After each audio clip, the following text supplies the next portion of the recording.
A single dad adopts two black twin boys thinking he's just giving them a safe home.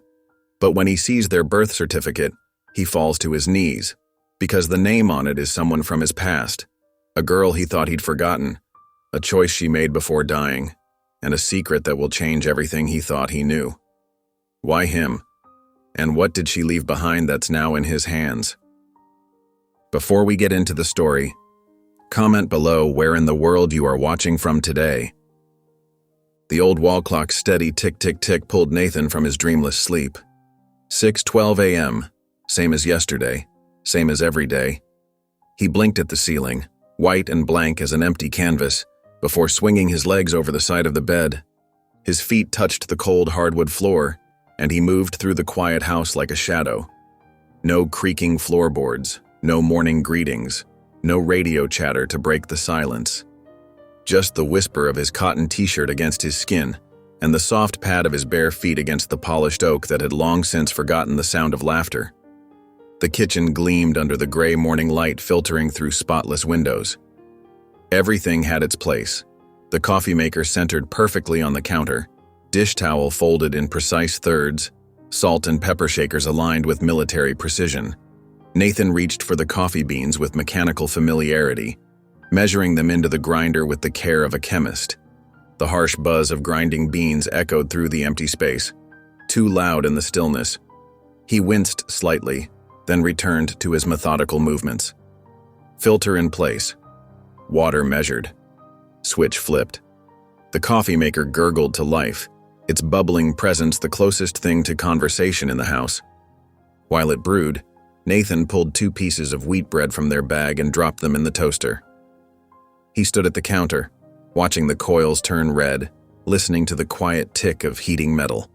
No butter, no jam, just dry toast and black coffee, the same breakfast he'd had every morning since Sarah left 8 months ago, taking all the flavor from his life with her. The toast popped up with a sharp click that made him flinch. Nathan carried his simple breakfast to the small kitchen table, positioned exactly 3 feet from the window. Outside, wisps of fog clung to the grass, making the world look soft and blurred around the edges, dreamlike in its quiet desolation. He ate without tasting, took slow sips of coffee that had grown lukewarm. The morning light gradually strengthened, casting shadows across his paperwork. Landscaping license renewal forms spread neat and orderly before him. His pen moved steadily across the pages, checking boxes, filling in dates, signature practiced and precise, a perfect imitation of a man who still cared about such things. In the living room, as he gathered his things for the day, Nathan's eyes skipped over the high shelf where a pair of tiny bronze baby shoes sat in a wooden box. They'd been a gift from Sarah's mother, delivered 6 months into the pregnancy. Now they collected dust, a reminder he couldn't bring himself to pack away or look at directly, like staring at the sun. The lunch he packed was simple: turkey sandwich, apple, bottle of water. He knew it would return home untouched, like always, but the routine mattered. Structure kept the quiet manageable, kept the empty spaces from growing too large, from swallowing him whole on the days when breathing itself felt like too much effort. His work boots left no mud on the pristine floor as he headed for the door. The truck key hung on its designated hook, next to an empty row of hooks that once held Sarah's keys, her scarves, the little wind chime she'd loved that used to dance in the breeze whenever the door opened. The morning air bit cold through his jacket as Nathan climbed into his truck. The engine turned over with a low rumble, the only sound breaking the dawn stillness. He backed out of the driveway carefully, following the same path he took every morning, past the Richardsons' farm, around the bend where wild blackberries grew in summer, their sweetness another memory he tried not to taste. When he passed the elementary school playground, a child's laugh cut through the air like a bell. Nathan's hands tightened on the steering wheel, knuckles white against the worn leather. His jaw clenched as he pressed the accelerator, putting distance between himself and that bright, painful sound that echoed too much like the future he'd lost. The drive into town passed in a fog of muscle memory. Traffic lights, stop signs, turn signals, all automatic, requiring no real thought. The government services building rose ahead, all concrete and tinted glass surrounded by cars in neat rows as orderly and soulless as Nathan's own existence had become. Nathan found a spot in the far corner of the parking lot, away from other vehicles. He gathered his paperwork, checked his watch, 8:45 a.m., right on schedule. The fluorescent lights hummed overhead as he pushed through the heavy glass doors, their artificial brightness making everything look slightly unreal, as though the world existed behind a thin veil of unreality. The licensing office waiting room smelled of old coffee and paper dust. A vending machine in the corner droned steadily, its display flickering between images of candy bars and chips. A tired-looking woman shuffled papers at the front desk, not looking up as Nathan entered, another ghost moving through the system. He was halfway to the desk when movement caught his eye, drawing his attention to a vinyl bench against the wall. The bench's cracked surface had been patched with duct tape, but that wasn't what made Nathan stop dead in his tracks. Two little boys sat there, no more than 2 years old, their small legs dangling above the floor. Black curls framed identical faces full of innocent joy. One wore a paper crown, slightly crushed on one side, perched crookedly on his head. The other held a plastic spoon, occasionally putting it in his mouth to chew thoughtfully, leaving tiny teeth marks along its handle. They were alone. The boys caught sight of Nathan and giggled softly, a shared secret between twins. The one with the crown waved the spoon-wielding brother's hand at Nathan, their fingers intertwined in casual affection. Their eyes, bright and curious, held none of the wariness that should come with being left unattended in a government building. Nathan stood frozen, paperwork clutched forgotten in his hands, as the sound of their gentle laughter filled the sterile waiting room, bringing color to a world he'd only seen in shades of gray for months. The fluorescent lights hummed overhead as Nathan lowered himself into a hard plastic chair across from the twins. His landscaping paperwork lay forgotten in his lap. The boys didn't seem to notice him, lost in their own little world of giggles and make-believe.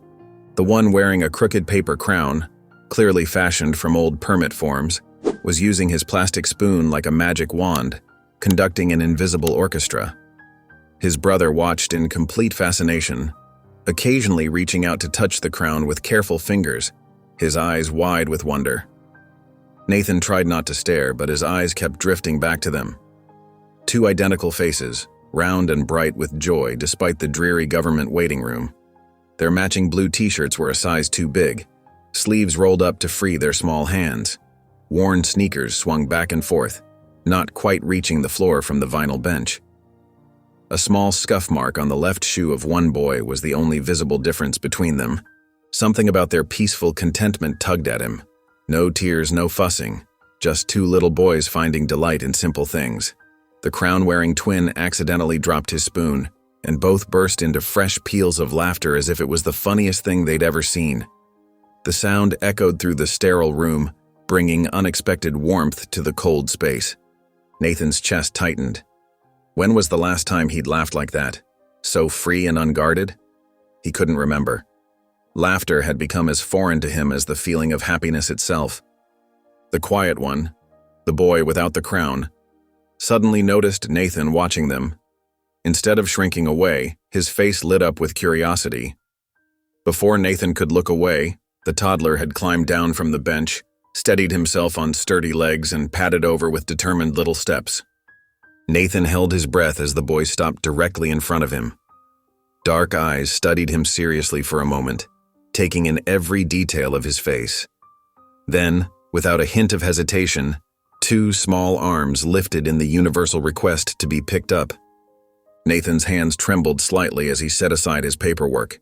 He hesitated, looking around the empty waiting room for any sign of a parent or guardian. Finding none, he gently lifted the child onto his lap, careful to support the little body. The boy immediately relaxed against him with a contented sigh, laying his head trustingly on Nathan's chest. The simple weight of him felt both foreign and achingly familiar. Nathan's throat grew tight as tiny fingers curled into his shirt, holding on with surprising strength. A soft pat on his knee made him look down. The crown-wearing twin had followed his brother, plastic spoon still clutched in one hand. His face held the same open trust as he lifted his arms, clearly expecting equal treatment. Nathan found himself settling the second boy on his other knee. The crown slipped sideways, and Nathan carefully straightened it, earning a delighted smile that crinkled the corners of the boy's eyes. Both boys snuggled close, fitting against him as if they belonged there, as if they'd always belonged there. The three of them sat in comfortable silence. Nathan's rough hands, calloused from years of outdoor work, looked huge against their small backs. He could feel their steady breathing, the occasional wiggle as they adjusted position, the complete and inexplicable trust they'd placed in him. One of them yawned, a tiny squeaking sound that made something shift inside Nathan's heart. The waiting room's harsh lighting seemed softer somehow. The institutional smell of floor cleaner faded beneath the sweet scent of baby shampoo and the faint traces of grape juice on their breath. For a moment, it felt like time had stopped, creating a bubble around just the three of them. "Oh my goodness, I am so sorry." The voice startled all of them. A harried-looking woman in her mid-40s hurried through the door, arms full of files. Her badge identified her as Ms. Raina Walton, Department of Children's Services. Strands of graying hair had escaped her bun, and she looked like she hadn't slept in days. "I only stepped away for a moment to copy some forms," she explained, setting down her load with a heavy thump. "Jude, Justice, come on now. Let's not bother this nice man." She reached for the crown-wearing twin, but the moment her hands touched him, both boys let out identical wails of protest. Small fingers dug into Nathan's shirt as they tried to burrow closer to him, their cries echoing off the institutional walls. Their little bodies tensed, backs arching away from the social worker. "No, no!" exclamation mark, they chorused between sobs, clinging tighter. "No go!" Ms. Walton stepped back, surprised. "Well, that's unusual." She studied Nathan with newfound interest, her tired eyes suddenly alert. "They normally don't take to strangers at all. Been that way since they arrived?" The boys were still crying, their little bodies trembling against Nathan's chest. Without thinking, he began to rub slow circles on their backs, the way he'd once imagined doing with... He pushed the thought away, focusing instead on the present need. "It's okay," he found himself murmuring. "It's okay. You're safe." Their sobs gradually quieted to hiccups, but their grip didn't loosen. One of them pressed his wet face against Nathan's neck, seeking comfort. Ms. Walton sighed, her expression softening. "They were dropped off early this morning. Bit of an emergency situation. We're trying to arrange temporary placement." She knelt down to eye level with the twins. "Come on, sweeties. We need to go to my office while we sort things out. I have some animal crackers there." It took several more minutes of gentle coaxing before the boys would let go of Nathan. Even then, they kept looking back at him as Ms. Walton led them toward the office door, their faces wet with tears. The one who'd worn the crown had abandoned it on Nathan's lap, leaving behind this small token like a promise to return. Nathan stood, rooted to the spot as the door closed behind them. The waiting room felt colder, emptier than before. But something else had changed, too. The hollow space in his chest, the void he'd carried for so long, it didn't feel quite so vast anymore. His hand rose unconsciously to touch the damp spots on his shirt where their tears had fallen. For the first time in years, he felt something real, something alive, something that had been sleeping inside him for far too long. The old wall clock's steady ticking filled Nathan's darkened bedroom. He lay flat on his back, sheets twisted around his legs, staring at shadows dancing across the ceiling. Every time he closed his eyes, he heard them, those heart-wrenching wails from the government office. Two little boys clutching his shirt, desperate not to let go. The sound had burrowed deep into his soul, refusing to be silenced. His chest felt tight. The memory of their small bodies pressed against him, trusting and warm, wouldn't fade. Jude's contented sigh when he first picked him up. Justice's gentle pat on his arm. The way they both seemed to melt into his embrace like they belonged there, like they'd found home in the circle of his arms. He couldn't shake the feeling that something monumental had happened in that moment. Nathan threw off the covers and padded barefoot to the kitchen. The linoleum was cold under his feet, a shock against his warm skin. He pulled down a glass and the bottle of whiskey he kept above the fridge, pouring 2 fingers worth. The amber liquid caught the dim light from the window as he set it on the counter, glowing like a small beacon in the darkness. He didn't lift it to his lips. Instead, he stood there, hands braced on the counter's edge, watching the untouched drink as if it might hold answers. Minutes ticked by, then hours. The whiskey sat undisturbed while his mind raced through possibilities he'd never considered before. Possibilities that both terrified and exhilarated him. His house was too quiet, too empty. The framed baby shoes on the shelf, meant for a daughter who never drew breath, seemed to watch him. But for the first time in years, the sight didn't bring that familiar crushing weight of grief. Instead, he thought about tiny sneakers worn at the toes. 2 pairs, identical. He imagined the patter of small feet across his floors, laughter bouncing off walls that had known only silence for too long. When the first gray light of dawn crept through his windows, Nathan straightened up. He'd made his decision. He poured the whiskey down the drain and reached for his phone, scrolling through his recent calls until he found the Department of Children's Services number. His voice was rough from lack of sleep as he left a message. "This is Nathan Callahan. I met 2 boys in your office yesterday, twins. I'd like information about becoming an emergency foster parent. Please have Ms. Walton call me back when she can." He spent the next few hours online researching child-proofing requirements and basic safety needs. He made lists, measured doorways, and cleared out the spare room that had been collecting dust. By mid-morning, he was pulling into the hardware store's gravel parking lot, determination driving every movement. The bell chimed as he pushed open the door. Carl looked up from his crossword puzzle, reading glasses perched on his nose. "Nathan, bit early for you, isn't it?"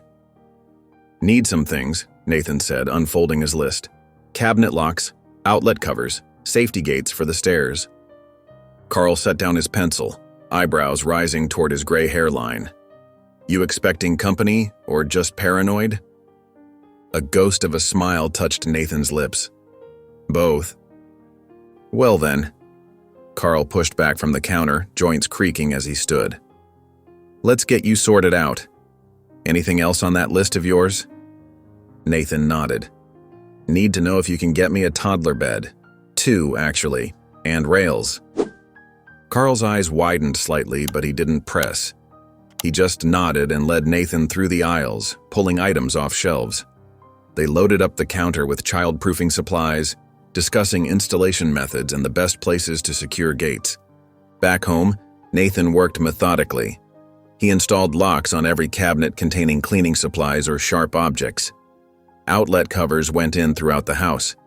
He assembled safety gates at the top and bottom of the stairs, testing them repeatedly to ensure they latched properly. His hands, usually so steady with tools, trembled slightly with the weight of what he was doing. The spare room transformed slowly. He moved out the old desk and filing cabinet, making space for 2 small beds when they arrived. Fresh paint would have to wait, but he opened the windows wide, letting in clean air and sunshine. The room felt lighter already, more alive. He stood in the doorway, imagining what it would look like filled with toys and children's books. For the first time in years, the future didn't seem like an empty road stretching toward nothing. His phone rang just after lunch. Ms. Walton's voice was warm but professional as she scheduled an inspection for that afternoon. Nathan spent the next few hours double-checking his work, making sure everything was secure. He swept, dusted, and cleared away anything that might be harmful to curious little hands. At precisely 4 o'clock, Ms. Walton's car pulled into his driveway. She carried a clipboard and wore a tired smile as Nathan showed her through the house. She noted the safety measures, checked the spare room's dimensions, and reviewed his emergency contacts. Her eyebrows raised slightly at how much he'd accomplished in a single day. They sat at his kitchen table going through paperwork and questions about his background, employment, and support system. Nathan answered honestly, his voice growing more confident with each response. This felt right. It felt necessary, like he was finally waking up after a long, dark sleep. Ms. Walton made a final note on her clipboard and looked up at Nathan. Her expression was both pleased and slightly surprised, as if she hadn't expected such thorough preparation. "Well, Mr. Callahan, you're approved for emergency placement. They'll be here tomorrow morning." Gravel crunched under tires as the gray state vehicle pulled into Nathan's driveway. His heart hammered against his ribs as he watched from behind the screen door. Ms. Walton emerged first, her sensible shoes clicking on the stone path. Then she opened the back door and two small figures tumbled out. Jude and Justice wore matching blue pajamas, clearly hand-me-downs from the way they hung loose on their tiny frames. Each boy clutched a well-loved stuffed animal, a faded brown bear for Jude, and what might have once been a yellow duck for Justice. Their wide eyes took in the unfamiliar surroundings as Ms. Walton guided them up the path. "Good morning, Mr. Callahan," she said, adjusting the thin diaper bag on her shoulder.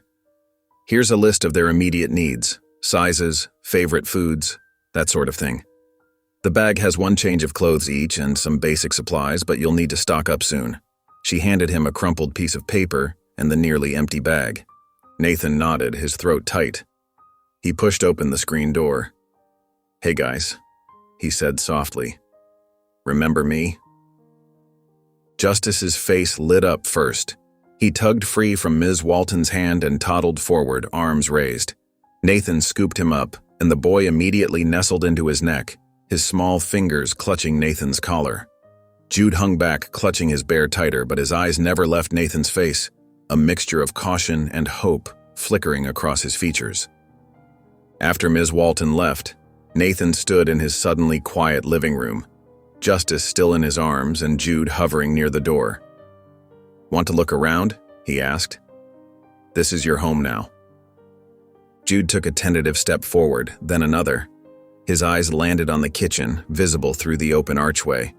Nathan set Justice down, and both boys wandered toward the sound of the dog's tags jingling, their small feet padding softly across the worn hardwood floor. The next hour was a whirlwind.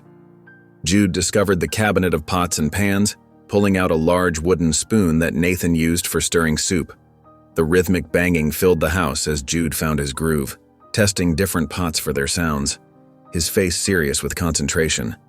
Justice spotted Nathan's old golden retriever, Max, and squealed with delight. The dog, usually lazy and calm, seemed to come alive with the toddler's attention, trotting around the living room while Justice chased him, giggling uncontrollably, his tiny hands reaching for the wagging tail.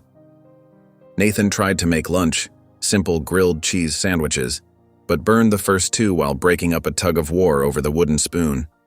Justice had decided he wanted a turn as drummer, but Jude wasn't ready to give up his new instrument.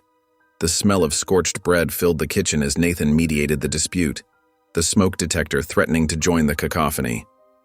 Okay, he said, lifting Justice away from his brother.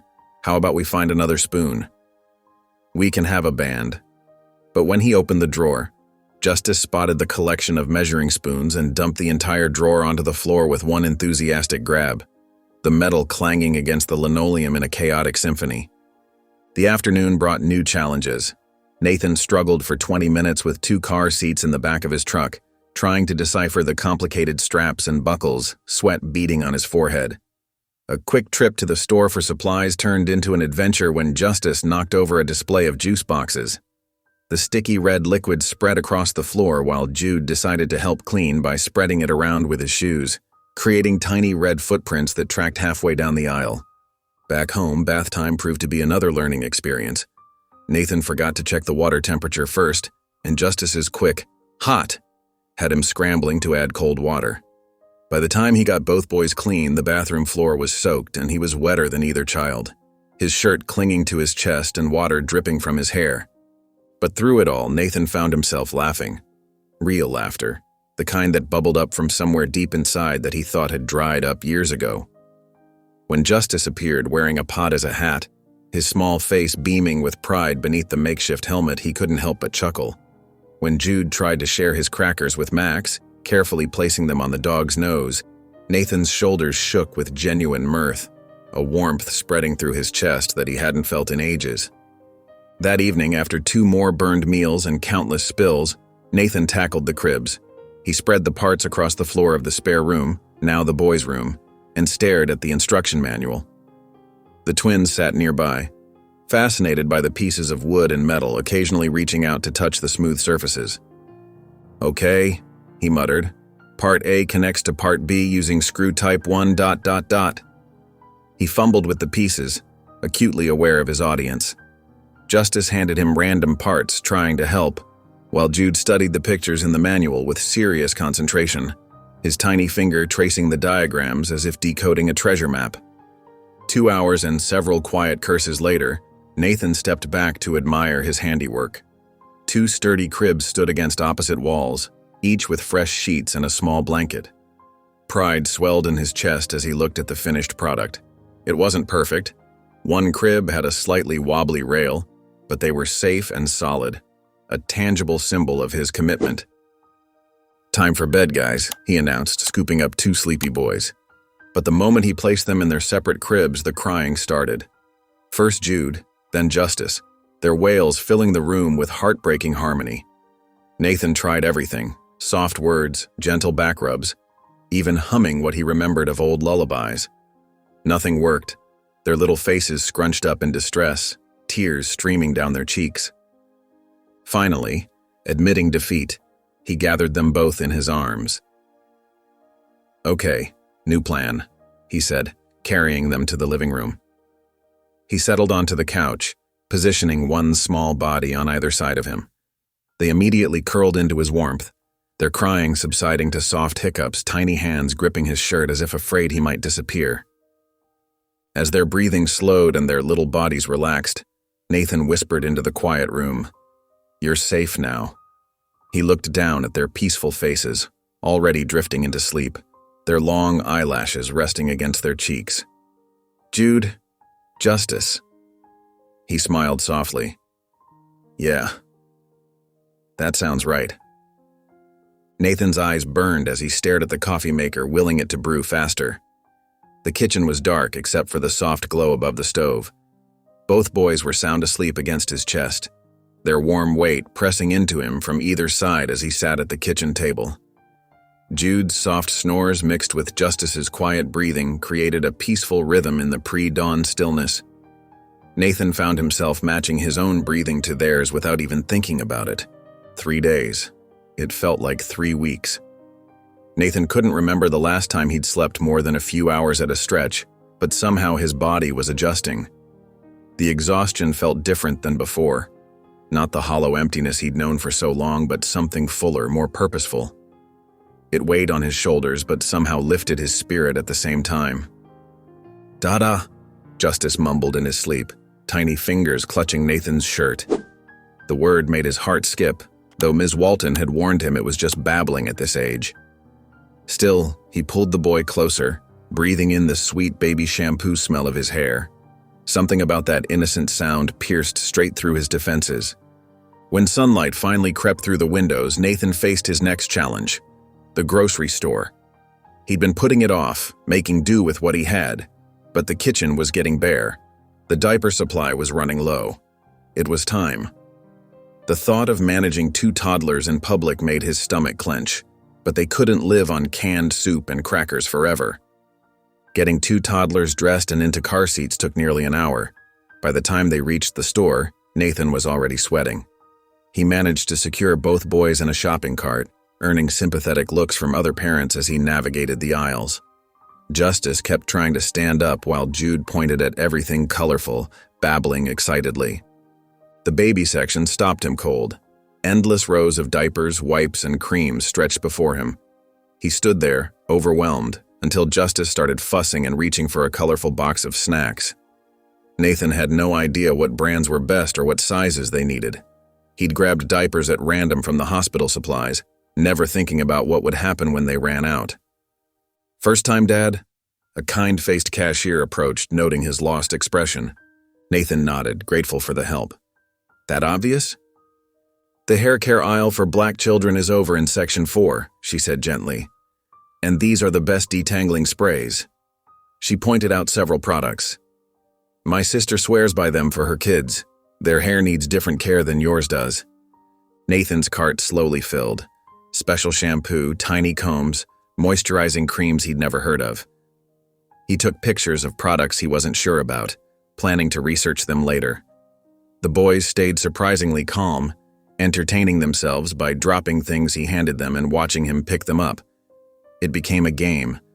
Jude giggling each time Nathan bent to retrieve a pacifier or toy. Back home, Nathan set up his laptop on the bathroom counter, pulling up YouTube tutorials on caring for black children's hair. Justice sat patiently in his lap, while Nathan carefully worked the detangling spray through his curls. The boy giggled each time Nathan accidentally tickled his neck with the comb. "Sorry, buddy," he whispered, concentrating hard on getting it right. Jude was less cooperative. He squirmed and cried, big tears rolling down his cheeks as Nathan tried to be as gentle as possible. "I know, buddy. I'm sorry. I'm learning," Nathan murmured, feeling helpless. But when he finally finished, Jude's tears dried quickly. He reached up to pat his own head, then broke into a proud smile that made Nathan's chest tight. That smile was worth every minute of struggle. That evening, after getting both boys down for a nap, a minor miracle, Nathan sat at his desk with his laptop. His search history grew. How to be a single dad. Raising black boys as a white father. Transracial adoption struggles and success stories. Best foods for 2-year-olds. He created a document titled Notes for the Boys and began typing everything he was learning. Products that worked. Foods they liked. The way Jude always wanted his blue cup, not the red one. How Justice wouldn't sleep without his duck tucked under his arm. The little things that made them who they were. Details he didn't want to forget. A small leather journal appeared on his desk, something he hadn't touched in years. Nathan opened to the first blank page and wrote, "Things I want you to know someday." Below it, he added, "You changed everything the moment you walked into that waiting room." His pen hovered over the page as emotions welled up, but he couldn't find more words just yet. That was enough for now. The week passed in a blur of tiny victories and countless mistakes. Nathan learned to check bathwater temperature with his elbow. He discovered which songs would calm tantrums and which snacks were worth the mess they created. He figured out how to grocery shop with 2 toddlers, though he still broke into a sweat every time they entered a store. He learned that Jude needed a story before bed, while Justice preferred to be rocked gently while Nathan hummed. 7 days after the boys arrived, Nathan stood on his front porch in the morning light. Jude and Justice wore matching blue hoodies he'd found on sale, their curls neat and moisturized from their morning routine. Justice clutched a red toy truck while Jude leaned against his brother, both faces split with identical grins. The morning sun caught their eyes, making them shine. Nathan held up his phone, camera ready. "Hey boys, look over here." They turned toward his voice, their smiles brightening even more. The photo captured everything. Their joy, their innocence, the way they fit together like they'd always been meant to be brothers. Nathan saved it as his phone background, replacing the empty landscape that had been there before. Looking at their faces on his screen, Nathan felt something shift inside him. The hollow space that had lived in his chest for so long was filling with something new, something that felt a lot like hope, like purpose, like love. Nathan woke before his alarm, his heart already racing with anticipation. Pale morning light filtered through the curtains as he padded down the hallway to the boys' room. Both toddlers were still sleeping, curled up in their cribs like tiny comma marks, their peaceful faces relaxed in slumber. "Rise and shine, little men," he whispered, gently rubbing their backs. Justice stirred first, blinking sleepily before breaking into a bright smile that lit up his entire face. Jude followed moments later, reaching up with grabby hands, his eyes still heavy with sleep. Nathan had laid out their clothes the night before, matching denim overalls with red plaid shirts underneath. Brand new outfits for their special day. He'd even polished their little brown shoes until they gleamed in the morning light. Everything had to be perfect today. Bath time was its usual splashing affair, water sloshing over the tub's edge. Nathan had gotten better at managing their curls, carefully working in the leave-in conditioner like the YouTube videos had taught him. He combed through their hair with practiced gentleness, making sure each boy's part was neat and even, taking extra care today of all days. "Today's a big day," he told them as he fastened the overall straps. Justice giggled and patted Nathan's cheeks with damp hands, leaving tiny wet prints behind. Jude solemnly studied his reflection in the bathroom mirror, touching his hair with careful fingers, seeming to understand something important was happening. The drive to the county office felt different than their usual trips. Nathan's chest hummed with an unfamiliar feeling. Not the old anxiety that used to plague him, but something lighter, warmer. Something that felt a lot like hope, maybe even joy. He parked in front of the bland government building, gathering a boy in each arm. Their matching outfits drew smiles from passing strangers, a few even stopping to comment on the adorable twins. Nathan felt a surge of pride as he carried them inside, their little shoes kicking happily against his ribs, their weight in his arms a comfort he'd grown to cherish. Ms. Walton was waiting in the lobby, her usual harried expression replaced with genuine warmth. "Look at these handsome fellows," she exclaimed, reaching out to straighten Justice's collar. "And you clean up nice too, Mr. Callahan." Nathan ducked his head, embarrassed by the compliment. He'd actually ironed his shirt for the occasion, something he hadn't done since his wedding day years ago. The adoption room was smaller than he'd expected, just a simple conference space with motivational posters on the walls and a window that needed washing. The boys settled on the floor with some toys Ms. Walton provided while Nathan took his seat at the table, his fingers drumming nervously. "You've done amazing work with them," she said quietly, spreading out the final paperwork. "I've never seen such a perfect match happen so quickly. Sometimes the universe just knows, doesn't it?" Nathan watched as Justice shared his toy car with Jude, both boys completely at ease in the unfamiliar room. "Yeah," he replied softly. "Sometimes it does." The actual signing took less than 20 minutes. Nathan's hand was steady as he wrote his name over and over, making official what his heart had known since that first day in the waiting room. Ms. Walton witnessed each signature, her smile growing wider with every page, occasionally glancing at the boys with approval. "Congratulations," she said finally, gathering the papers into a neat stack. "They're officially your sons." She pulled out a manila envelope from her briefcase. "This contains copies of everything, their original birth certificates, medical records, and the adoption decree. Keep it somewhere safe." Nathan nodded, throat tight with emotion, a lump making it hard to speak. He stood up, tucking the envelope under his arm before gathering the boys. "Thank you," he managed, "for everything." The drive home was quiet except for the twins' happy babbling in the back seat. Nathan kept glancing at them in the rearview mirror, still amazed that these precious boys were now legally his sons, his family. The thought made his chest ache with a fullness he'd never experienced before. They spent the afternoon playing in the backyard, the boys chasing butterflies while Nathan pushed them on their new swing set. He'd ordered pizza for dinner, a special treat, and let them eat on the living room floor while watching cartoons, breaking his usual rules about proper meal times. Bath time was extra splashy that night, full of giggles and rubber ducks racing across the water. Nathan didn't even mind when Justice dumped a cup of water over his head. He just laughed, wiping his face on a towel before kissing both boys goodnight, inhaling their clean baby scent. Once they were asleep, Nathan settled at the kitchen table with a cup of coffee. The sealed envelope sat before him, suddenly looking more ominous than it had at the office. He took a deep breath and broke the seal, pulling out the stack of documents with trembling fingers. The adoption decree was on top, followed by medical records and, finally, the birth certificates. Nathan's eyes moved automatically to the mother's name, and the world seemed to tilt sideways, the kitchen spinning around him. Rosalind Matthews. The paper slipped from his suddenly numb fingers, floating to the table like a fallen leaf.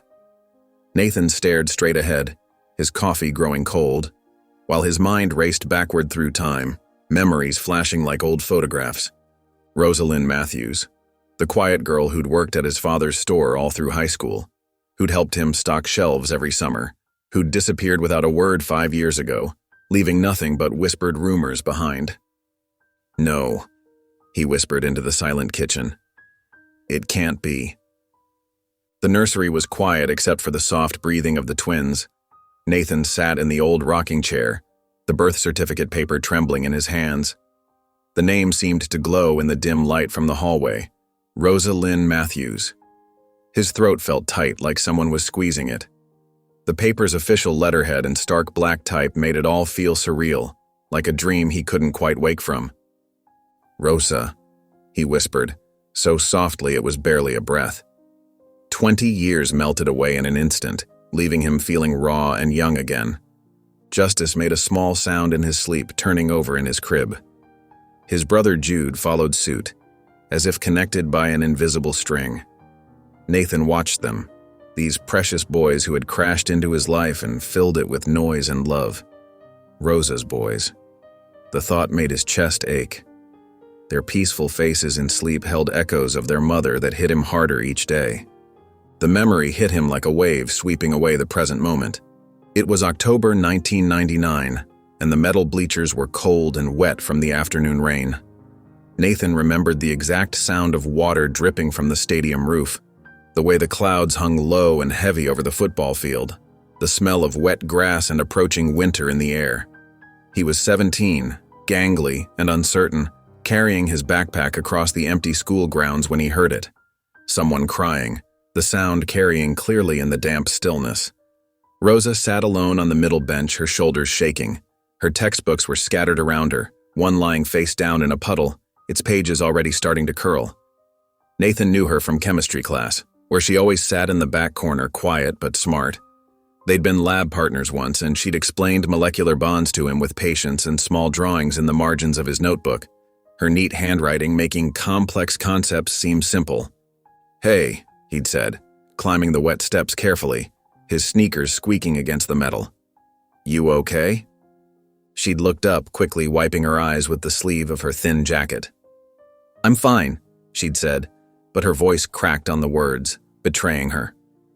Nathan had seen what happened earlier, a group of popular girls laughing as they knocked Rosa's lunch tray to the floor, whispering loud enough for everyone to hear, "Guess she can't afford another one."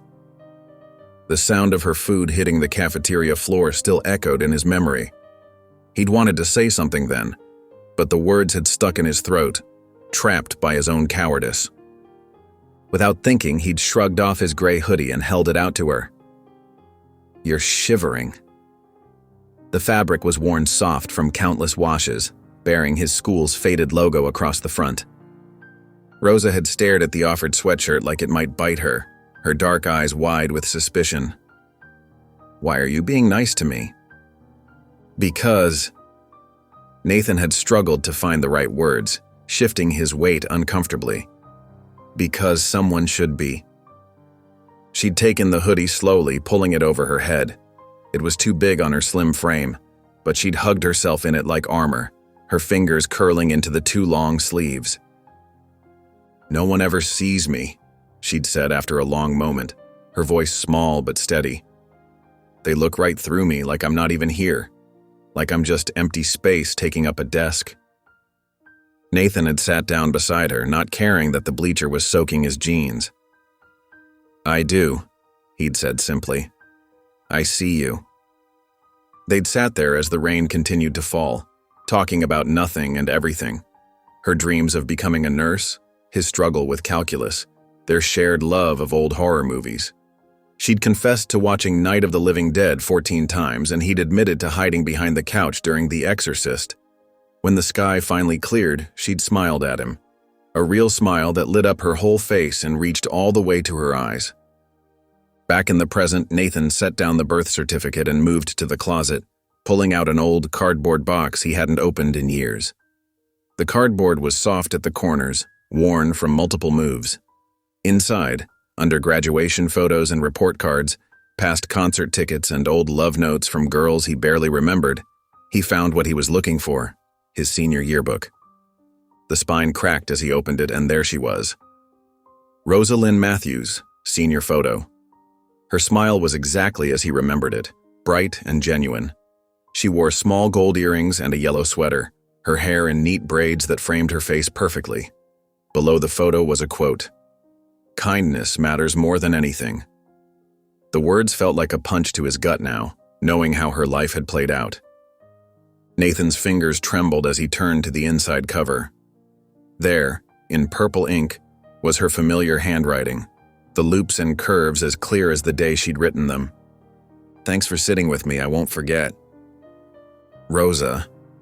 He set the yearbook aside and picked up the adoption file again, noticing a folded paper he'd missed before. The handwriting was shakier than in the yearbook, but unmistakably hers, each letter formed with what seemed like painful effort. If anything happened, and he's still out there, I trust Nathan Callahan. Nathan's vision blurred. He blinked hard, looking at the sleeping faces of her sons, his sons now. Jude had her smile, he realized with a start. Justice had her determined chin, little pieces of her, living on in these precious boys. Moving carefully to avoid the creaky floorboard, Nathan lowered himself to sit on the nursery floor. The note felt impossibly light in his hands, but the weight of its meaning pressed heavy on his heart. All these years, while he'd been living his life, getting married, watching his dreams crumble, she'd remembered that rainy day. She'd remembered him. "You remembered me?" he whispered into the quiet room, the question hanging in the air like a prayer. Jude stirred in his sleep, making the soft humming sound that always reminded Nathan of a tiny motor. Justice's hand reached out, fingers curling around his brother's blanket in that instinctive way they had of finding each other even in sleep. Nathan stayed there watching them breathe, while Rosa's words echoed in his mind. I trust Nathan Callahan. The weight of that trust, carried across decades, settled around his shoulders like a mantle, like a promise he hadn't known he'd made but would spend the rest of his life keeping. Nathan's reflection looked ghostly in the early morning light. Dark circles hung under his eyes, and his usually neat stubble had grown into an unkempt shadow across his jaw. 3 toothbrushes stood in a ceramic cup by the sink, his plain blue one and 2 smaller ones with cartoon characters that the boys had picked out at the store last week. "Who am I kidding?" he muttered to his reflection. The man in the mirror stared back accusingly. What did he know about raising children? About raising black children? The weight of responsibility pressed down on his shoulders like a physical thing. He heard the twins stirring in their room down the hall. Usually their morning babble brought a smile to his face, but today it made his stomach twist with anxiety. Every choice suddenly felt loaded with consequence. In the kitchen, he measured out Cheerios into plastic bowls with shaking hands. Justice reached for the milk carton, nearly knocking it over. "No!" Nathan said sharply, then immediately regretted his harsh tone when Justice's lower lip trembled. He'd never spoken to them that way before. "I'm sorry, buddy," he said softly, but Justice had already turned away, refusing to meet his eyes. The rejection stung. During story time, Nathan picked up their favorite book about a family of rabbits. He opened it, then closed it again, suddenly aware that every character was depicted as white. How had he not noticed before? He put it back on the shelf, choosing instead to awkwardly stumble through a made-up story that neither boy seemed to enjoy. At nap time, he caught himself starting their usual lullaby, one his mother had sung to him. He stopped mid-verse, the words dying in his throat. Was it wrong to share these pieces of his culture with them? Should he be learning different songs, different stories? Jude stood defiantly in his crib, refusing to lie down. "No sleep," he declared, stamping his tiny feet on the mattress. Nathan felt helpless, unsure whether to be firm or gentle, whether his instincts could be trusted at all. Justice's meltdown came during lunch. The sandwich Nathan made wasn't cut quite right, or maybe it was just that he could sense Nathan's uncertainty, the way children somehow always know when adults are struggling. Either way, the plate went flying, peanut butter and jelly splattering across the kitchen floor. "Justice, we don't throw food," Nathan said, but his voice lacked conviction. The boy's face crumpled, and he began to wail, not his usual tantrum cry, but something deeper, more distressed. Nathan reached for him, then pulled back, second-guessing himself. Should he offer comfort or enforce discipline? Every parenting book he'd read suddenly seemed useless. The afternoon dragged on in a fog of self-doubt. Nathan moved through their routine mechanically, his mind racing with questions he had no answers for. How would he teach them about their heritage? How could he prepare them for challenges he'd never faced? What if his love wasn't enough? He caught glimpses of himself in windows and mirrors throughout the day, each reflection seeming to mock him. The confident father of the past few weeks had vanished. replaced by a man who felt like an imposter in his own home. Bedtime arrived with both boys overtired and cranky from the tense day. Nathan helped them into their pajamas, his movements careful and distant, as if handling precious artifacts he might damage. He tucked them in without the usual tickles and kisses, his heart aching at their confused expressions. He turned to leave, wanting to escape to the solitude of his room where he could drown in his doubts without an audience. His hand was on the doorknob when Justice's cry pierced the darkness. "Dada, no go." The raw need in that little voice stopped Nathan in his tracks. He turned back to see Justice standing in his crib, arms outstretched, tears streaming down his face. Jude was sitting up too, watching silently, but with the same desperate look in his eyes. Nathan's feet moved before his brain could object. He crossed the room in 3 long strides and gathered Justice into his arms. The boy clung to him like a lifeline, burying his face in Nathan's neck. Small fingers gripped his shirt so tightly he could feel tiny knuckles pressing against his chest. "I'm not going anywhere," Nathan whispered fiercely, his own eyes burning with unshed tears. "Not now. Not ever." Jude reached up from his crib, unwilling to be left out. Nathan shifted Justice to one arm and picked up his brother with the other. The 3 of them stood there in the soft glow of the nightlight, holding on to each other as if the world might try to pull them apart. In that moment, Nathan realized something profound. These boys didn't need him to have all the answers. They didn't need him to be perfect. They just needed him to be there, to love them, to try his best every day. The rest they would figure out together. Nathan's fingers trembled as he dialed the number from Rosa's file. The morning sun cast long shadows across his kitchen table where the twins sat eating Cheerios, occasionally tossing them at each other with giggles. His heart pounded with each ring, the sound echoing in his ears like distant thunder. 1, 2, 3, 4 rings. Tawny Matthews speaking. The voice was crisp, professional, with an edge of impatience that made Nathan's mouth go dry. Nathan cleared his throat. "Hi, Ms. Matthews. My name is Nathan Callahan. I'm calling about Rosa Lynn Matthews." There was a sharp intake of breath on the other end. "Who are you?" The question hung between them, heavy with suspicion. "I Dot." Nathan watched Justice smash a handful of cereal into his mouth, milk dribbling down his chin. He reached over to wipe it with a paper towel.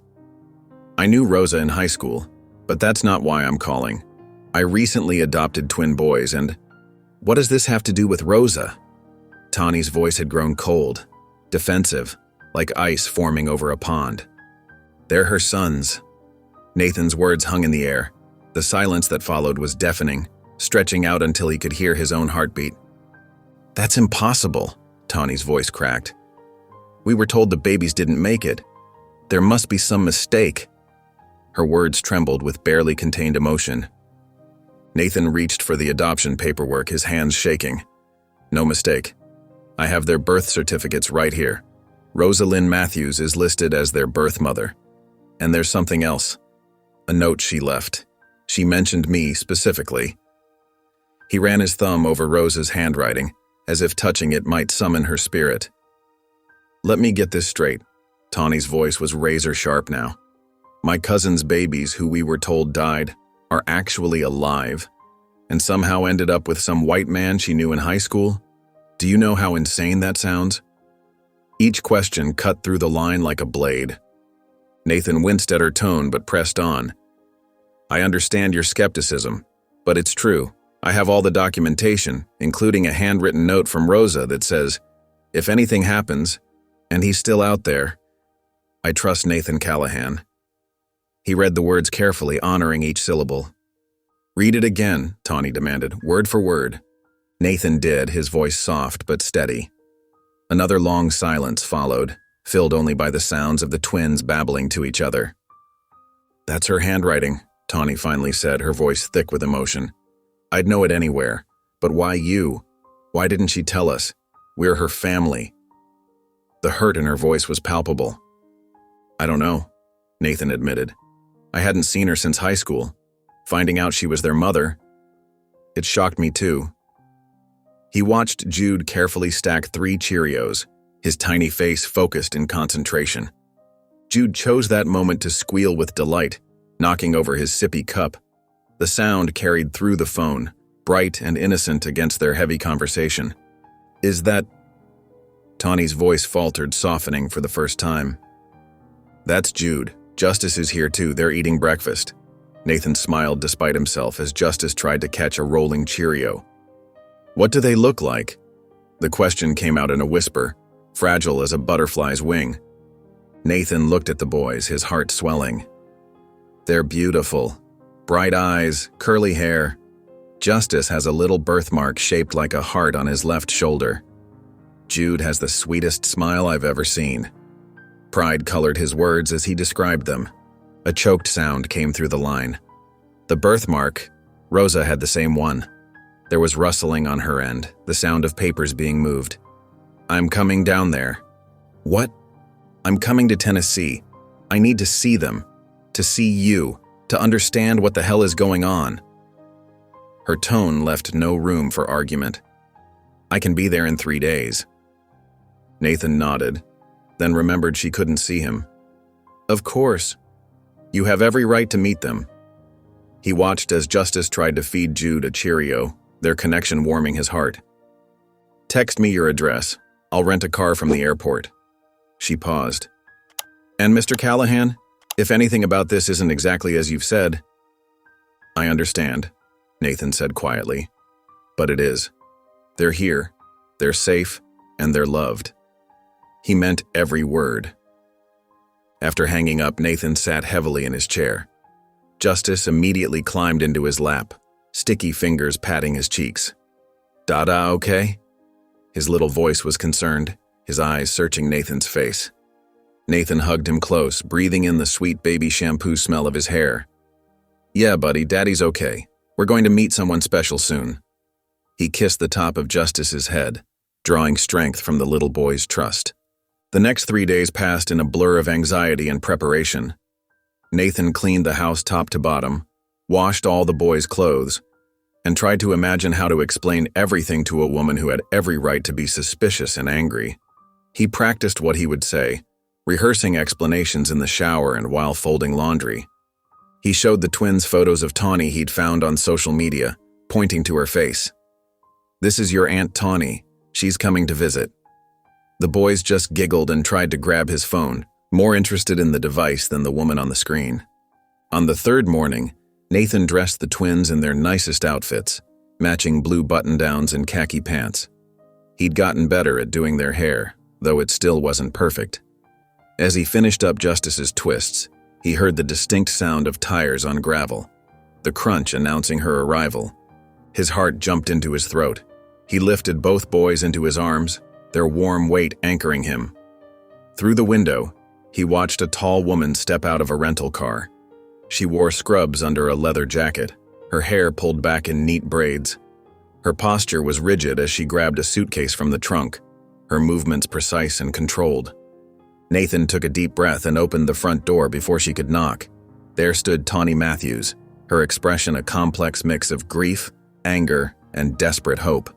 Her eyes locked onto the twins immediately, widening in recognition as if seeing ghosts made flesh. "Where are they?" she asked, but the question was unnecessary. The boys were right there in his arms, looking at her with curious eyes. Justice, always the more outgoing one, gave her a tiny wave, his fingers opening and closing in greeting. Nathan saw the exact moment Tawny's professional facade cracked. Her hand flew to her mouth, and tears spilled down her cheeks, carving glistening paths. "Oh my God," she whispered. "They look just like her." Nathan stepped back from the doorway, his hand shaking slightly as he gestured for Tawny to enter. She moved with purposeful steps, her eyes sharp and analytical as they swept across every corner of the farmhouse living room. The morning light filtered through the windows, illuminating the organized chaos of a home transformed by toddlers. Wooden blocks scattered across a soft playmat. 2 sippy cups on the coffee table. Cheerios trapped between couch cushions. A small red toy truck lay upside down near the television. But it was the photos that caught Tawny's attention first. Recent snapshots tacked to the wall showing the twins at the park, splashing in a kiddie pool, sleeping on Nathan's chest. Her jaw tightened as she took in each image. Her fingers brushed against a finger-painted masterpiece hanging on the fridge, still slightly damp. The swirls of blue and green paint smudged beneath her touch. A soft padding of feet drew their attention. Jude appeared from the hallway, one tiny sock clutched in his hand like a prize, his curly hair still mussed from sleep. His brother Justice wasn't far behind, dragging his favorite blue blanket across the floor. Both boys stopped short when they saw Tawny, their eyes wide with curiosity and a hint of wariness.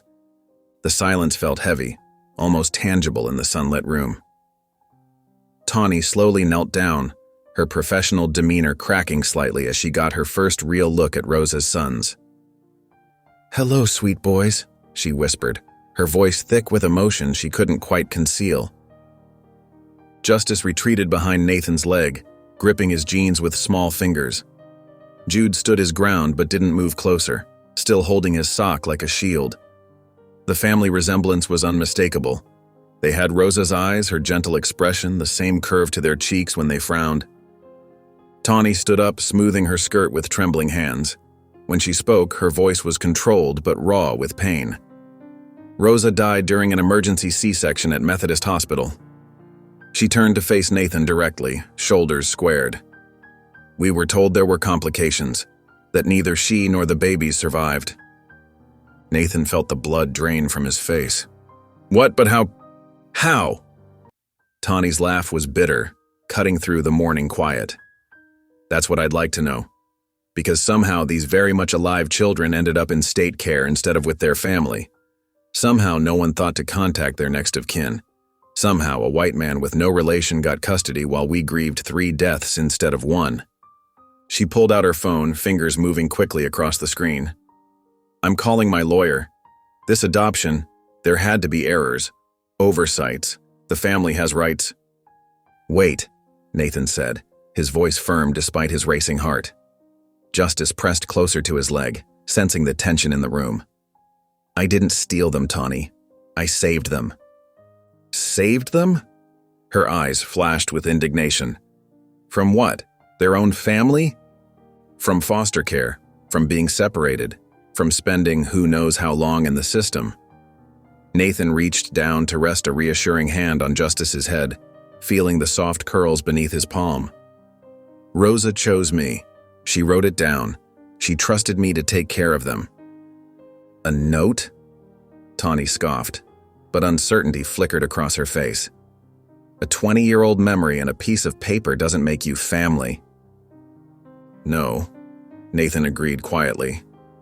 Love makes you family. Being there makes you family. These boys are my sons now, and I'm not going anywhere. Tawny's finger hovered over her phone. We'll see what the courts have to say about that. But her voice wavered slightly as she watched Nathan automatically scoop up Justice when he raised his arms, the boy's small hands clutching at Nathan's shirt. She grabbed her purse, preparing to leave, the lawyer's number already dialed. But movement caught her attention. Jude had abandoned his sock and was toddling toward Nathan, arms stretched up eagerly. Dada, he said clearly, the word ringing through the quiet room like a bell. Tawny's hand lowered, her phone forgotten as she watched Nathan lift Jude with his free arm, the boy immediately snuggling against his shoulder, tiny fingers playing with the collar of Nathan's shirt. Something shifted in her expression, a softening around her eyes, a slight tremor in her jaw. But it lasted only a moment before her walls went back up. The morning sun had barely risen when a firm knock echoed through Nathan's farmhouse. He opened the door to find Tawny standing there, her posture rigid but determined. I'll be staying at the inn nearby, she announced without preamble. But I want to be here every day, until I decide what's best for them. Nathan nodded slowly, his throat tight. Come in. He stepped aside, watching as she entered with the same careful scrutiny as yesterday.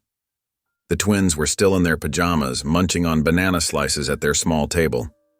Justice's face lit up at the sight of Tawny, but he stayed put, his little fingers sticky with fruit. Jude glanced up briefly, then returned his attention to methodically lining up his banana pieces in a neat row. Over the next several days, a routine developed. Tawny would arrive early, settling into the corner armchair like a sentinel. She watched everything: How Nathan prepared their meals, the way he dressed them, his methods for handling tantrums.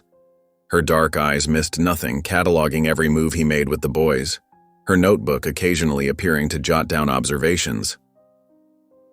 "Why are you using that lotion?" she asked on the second morning, picking up the bottle from the changing table with 2 fingers, as if it offended her. "Their skin needs something better, more natural." Nathan paused in the middle of changing Jude's diaper. "The pediatrician recommended it," he said quietly, trying not to sound defensive. "Well, the pediatrician isn't black," Tawny replied. "You need cocoa butter, shea, something that won't dry them out. Their skin needs different care than yours." Nathan grabbed a pen and notepad from the dresser, jotting it down. Tawny's eyebrows lifted slightly, but she continued her critique, watching as he finished with Jude and applied a thin layer of the lotion she'd criticized. During bath time, she shook her head at his choice of shampoo. "That's not right for their hair texture. You're stripping their natural oils." She dug through her purse and pulled out a different bottle. "Use this, and you need to be more gentle when you wash. Their hair is delicate. It needs moisture, not harsh chemicals." Nathan accepted the bottle, reading the label carefully.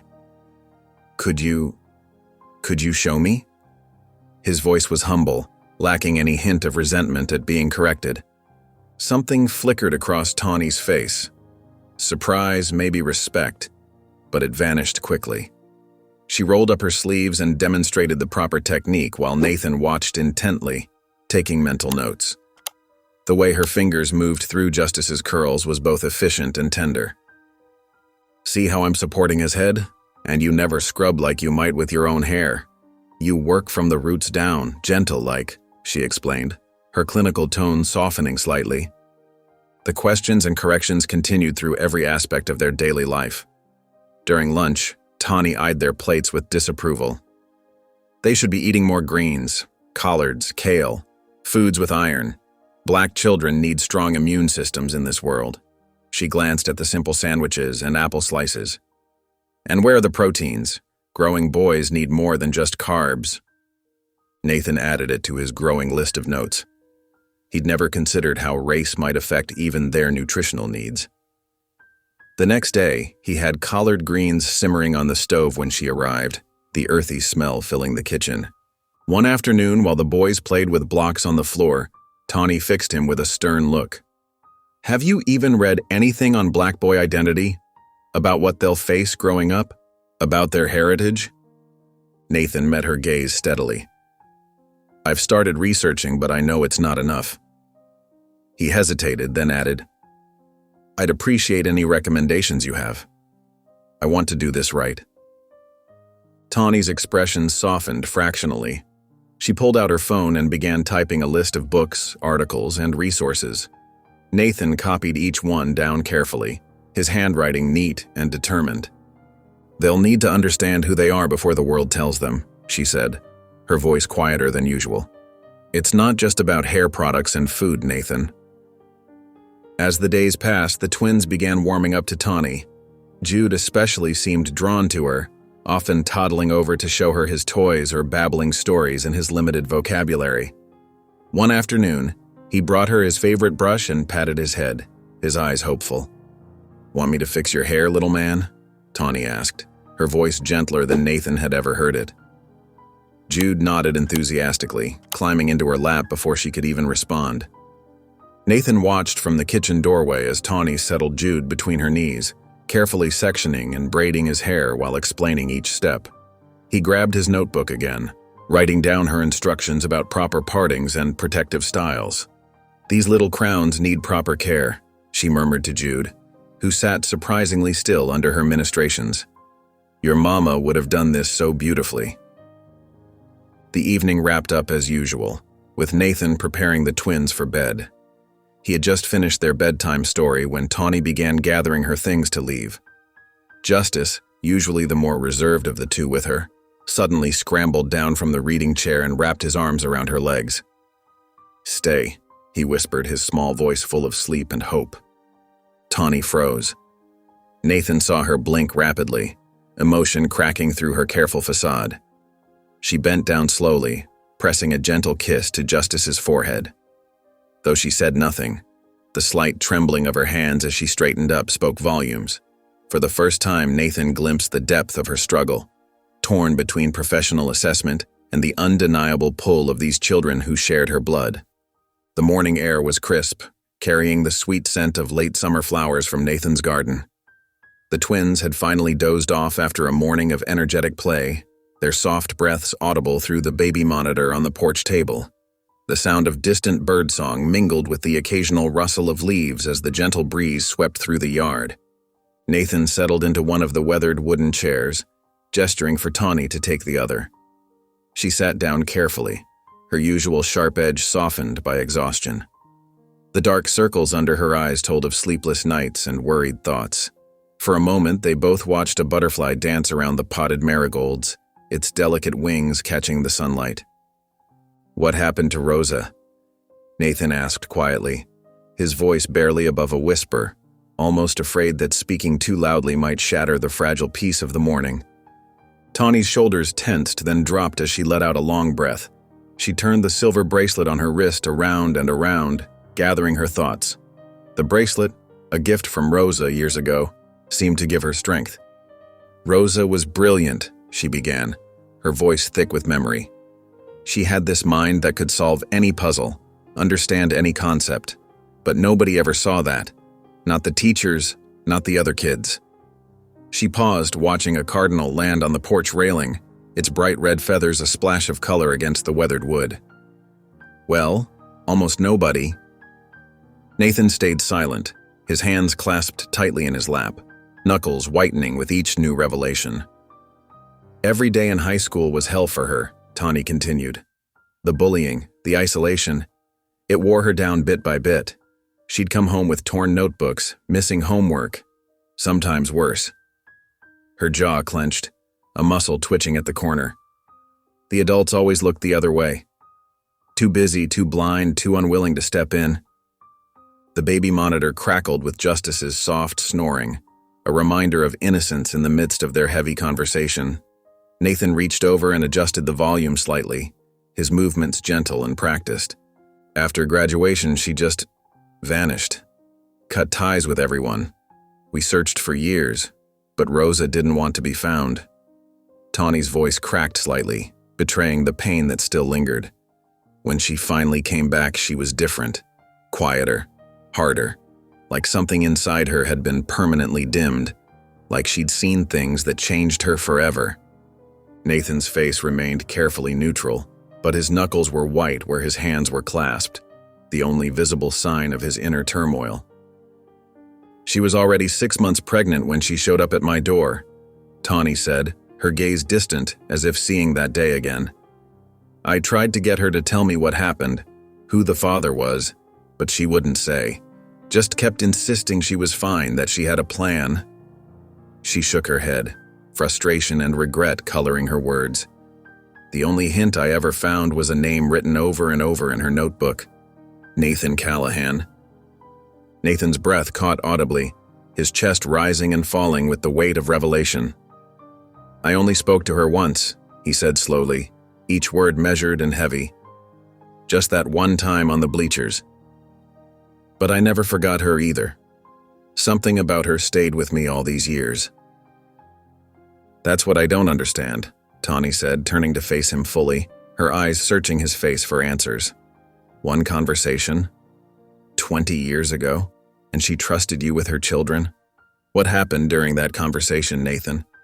"I wish I'd done more," Nathan admitted, his voice rough with regret. "I saw what was happening to her, everyone did. But I only helped that one time. Maybe if I'd—" "Don't." Tawny cut him off, her hand making a sharp cutting motion. "We all failed her. The whole system failed her." She looked down at her hands, fingers intertwined tightly. "I was older. I should have protected her better. Should have found her when she disappeared. Should have done 1,000 things differently."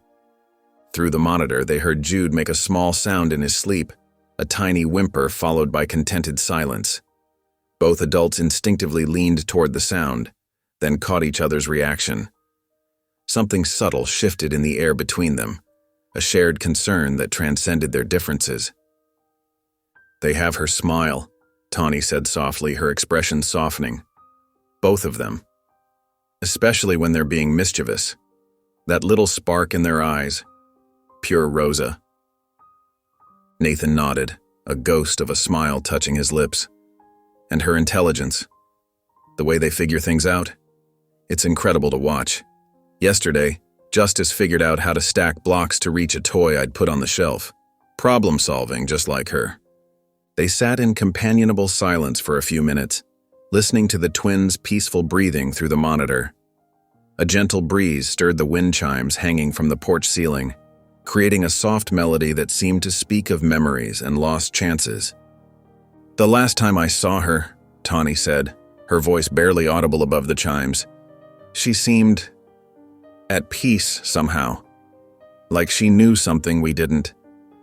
She stood up slowly, gathering her purse, the leather strap clutched tightly in her fingers. "I have to get back to the inn. My shift starts in an hour."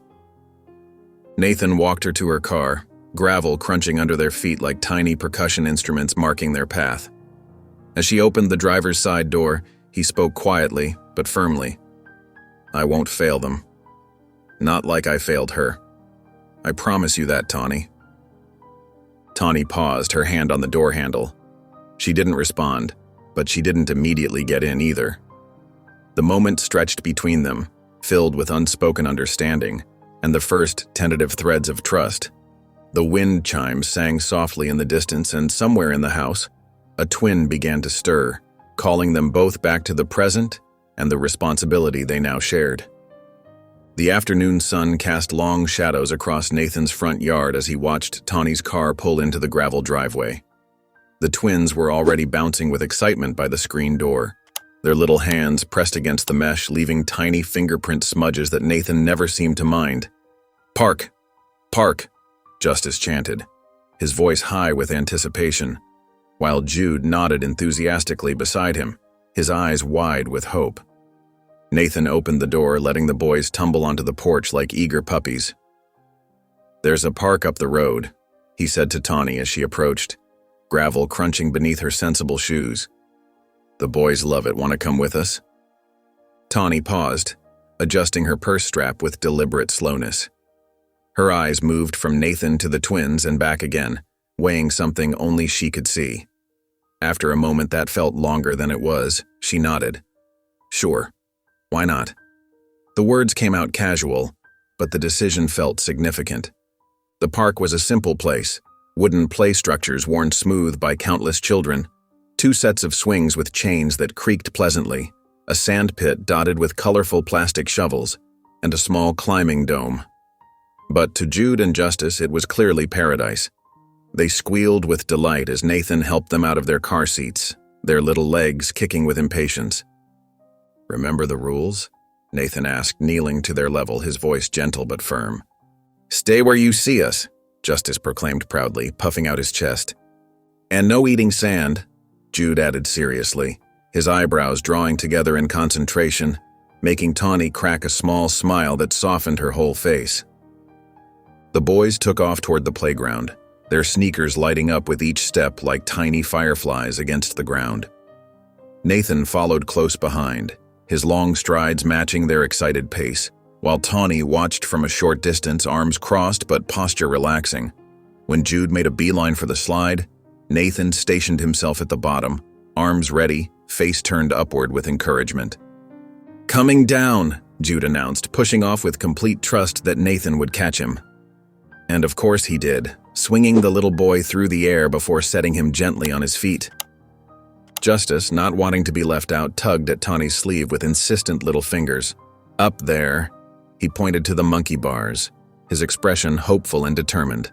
"Please?" Something in Tawny softened as she looked down at his hopeful face, his eyes mirrors of Rosa Lynn's. "All right, little man. Let's show them how it's done." She lifted him carefully, her nurse's hands steady and sure, supporting his weight as he grabbed each bar with determination. His delighted giggle seemed to melt years of tension from her shoulders, transforming her usually guarded expression. Nathan noticed the change in her expression, how her usual guard had slipped, replaced by genuine joy that reached all the way to her eyes. He watched as she guided Justice across the bars, praising each successful grab with the kind of warmth he hadn't heard from her before. "Ice cream!"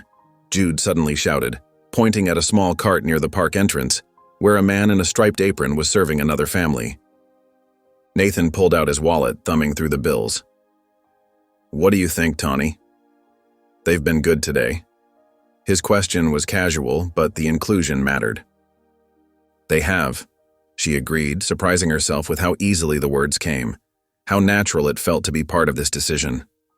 Minutes later, both boys sat on a picnic blanket Nathan had brought, vanilla ice cream dripping down their chins and onto their t-shirts. Justice had managed to get some in his hair, the white cream stark against his dark curls, while Jude seemed determined to wear his as a face mask, his cheeks glistening in the sunlight. "Oh, Lord!" Tawny laughed. Actually laughed, the sound rusty but genuine as she reached for the baby wipes in her purse. "How do they make such a mess so fast?" "It's like a special talent." "It's definitely a special talent," Nathan chuckled, using his own wipe to tackle Justice's sticky hands with practiced efficiency. "Though I think they're getting better. Last time Jude tried to wash his hair with it. Thought it was shampoo, I guess." The boys finished their treats and raced to the sandpit, leaving small, sticky footprints behind as they went, their energy seemingly boundless. Nathan and Tawny watched from a nearby bench, the wood warm from the afternoon sun. Nathan reached into the small cooler he'd brought and pulled out 2 juice boxes, offering one to Tawny with a hint of playfulness. She raised an eyebrow, her lips quirking. "Seriously?" "It's apple grape," he said with a slight grin, wiggling the box enticingly. "Top-tier flavor, the boys' favorite." Tawny tried to maintain her skeptical expression, but a laugh escaped anyway, bubbling up unexpectedly. She took the juice box, puncturing it with the straw like she'd done countless times for her young patients at the hospital. The motion automatic. "I haven't had one of these since I was 12. Forgot how good they are." They sat in comfortable silence, watching the twins construct what they claimed was a castle, but looked more like a lumpy mountain with stick flags. The evening air was sweet with the scent of nearby magnolia trees, and the setting sun painted everything in soft gold, turning ordinary moments into something precious. "Justice, Jude?" Nathan called after a while, checking his watch. 5 more minutes, okay?" Both boys nodded without looking up from their creation, completely absorbed in their work, little tongues poking out in concentration. "They really are good kids," Tawny said softly, her words almost carried away by the breeze. "The best," Nathan agreed, his voice warm with certainty. "Even when they're driving me crazy, they're still the best thing that's ever happened to me. Never thought I'd feel that way about anyone." When the 5 minutes were up, Nathan and Tawny worked together to gather their things and herd the twins back to the car. The boys were tired now, yawning widely and rubbing their eyes as they walked hand in hand between the adults, their steps slower but content. At the car, Nathan lifted Jude into his car seat while Tawny handled Justice.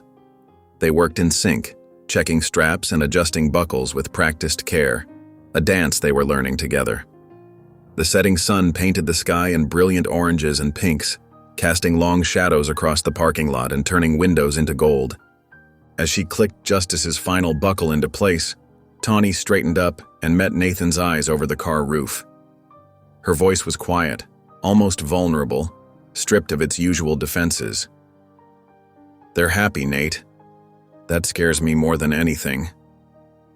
Nathan looked over at her, understanding exactly what she meant, how terrifying it was to see them thriving, to have so much to lose, but remained silent as the weight of her words settled between them like a bridge being built, one plank at a time.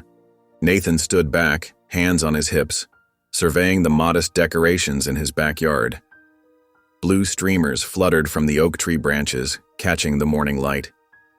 Dollar store balloons bobbed gently in the breeze, tied to lawn chairs with curling ribbon. The plastic slide he'd found at Mrs. Henderson's garage sale gleamed after a thorough cleaning, ready for tiny feet and delighted squeals. He'd spent all morning setting everything up, wanting everything to be perfect for the twins' special day. In the kitchen, the cake sat proudly, if a bit crooked, on his mother's old serving plate. He'd stayed up late following a YouTube tutorial, determined to bake it himself. The chocolate frosting was lumpy in places, and the blue decorative icing spelled out "Happy Birthday, Jude and Justice" in wobbly letters. But it was made with love.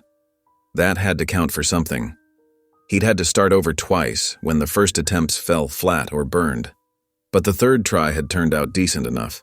The twins were still napping, giving him time for final preparations. He arranged paper plates decorated with cartoon cars on the picnic table, counting them twice. Simple sandwiches, apple slices, and juice boxes waited in the cooler. Nothing fancy, but enough to celebrate. He'd also set up a small craft station with finger paints and paper, knowing how much the boys loved making colorful messes. His phone buzzed. A text from Tawny. "On my way. Don't let them wake up yet." Nathan smiled, tucking the phone back in his pocket. The past few weeks had softened something between them. The sharp edges of their initial meetings had worn down to something almost comfortable. They'd even managed to laugh together once or twice, and upstairs he heard stirring, quick, padding feet and giggles. He took the stairs 2 at a time, catching Justice as he attempted an escape from the bedroom in just his pull-up. "Hold on there, birthday boy," Nathan chuckled, scooping him up. "Let's get you dressed first." Jude stood in his crib, bouncing slightly, arms raised for pickup. Nathan balanced Justice on his hip and lifted Jude with his free arm, a move he'd perfected over the months. He'd laid out special outfits, new shorts and t-shirts with dinosaurs printed on them.